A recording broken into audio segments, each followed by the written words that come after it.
How easy is it to get up in the morning when you know you're not doing all that it takes? It's not very easy at all.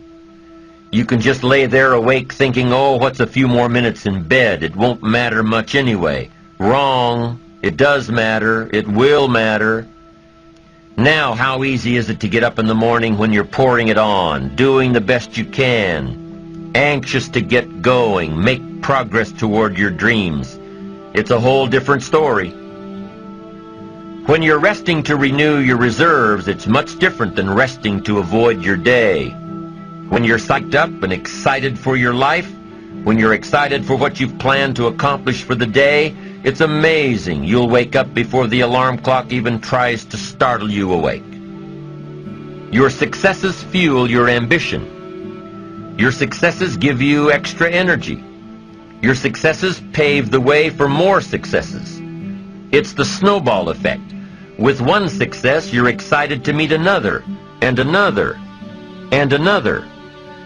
And pretty soon, the disciplines that were so difficult in the beginning, the disciplines that got you going, are now part of your philosophy.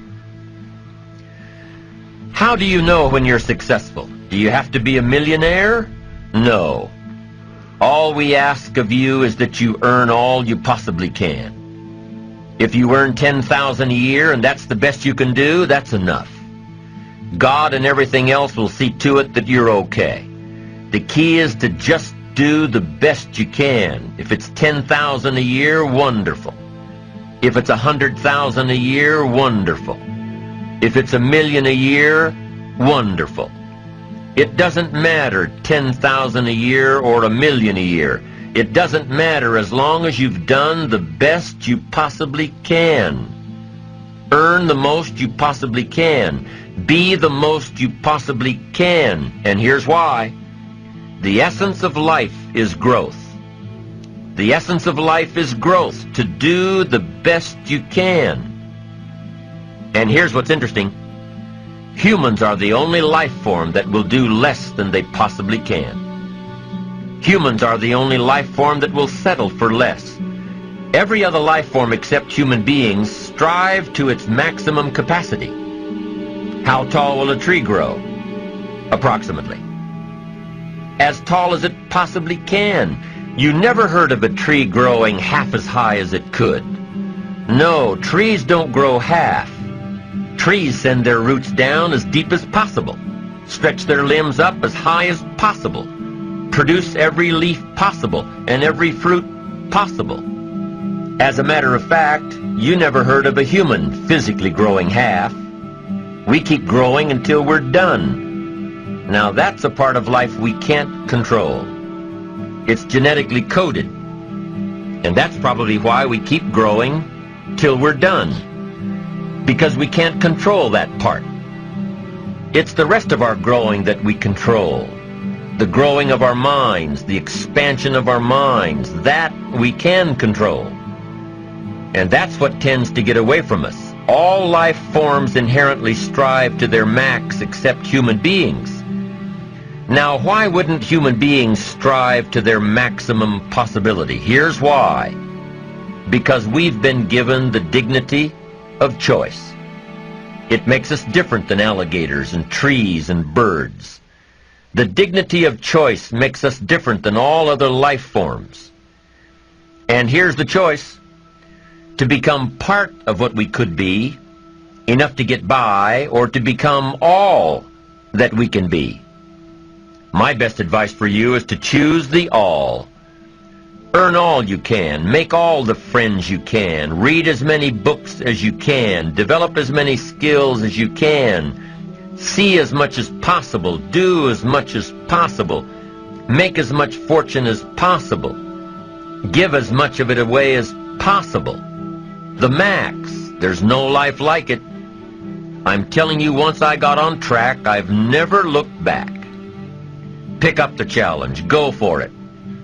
Take the best of the two easies. Take the route of it's easy to get ahead. It's easy to do all you can. It's easy to succeed.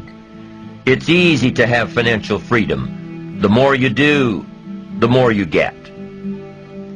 So the two primary benefits of positive reinforcement are, number one, to build good habits, and number two, to create more energy, to fuel your ambitions, your desires, your achievements. How can you isolate what's working for you and what isn't? How can you make sure that you are reinforcing your positive disciplines? Well, if it isn't apparent, easy to see right away, if what you're doing is happening in such small increments that you're not sure if you're on track, then you need to be writing it down. You need to keep a journal anyway. But if you really aren't sure that what you're doing is making measurable progress, you need to keep a written record. You need to write down everything that may be relevant in your day. What you did, who you saw, what you felt, how it may or may not affect you now and in the future. The best way to track your activities of the day is to write them down. The best way to track your activities of the week is to write them down. The best way to analyze your progress through the year is to have written it down. Why? So you can look back on it. Because by keeping a written record of your life, you will be more accountable. By putting into writing the action steps that you have planned, you will easily see what works and what doesn't.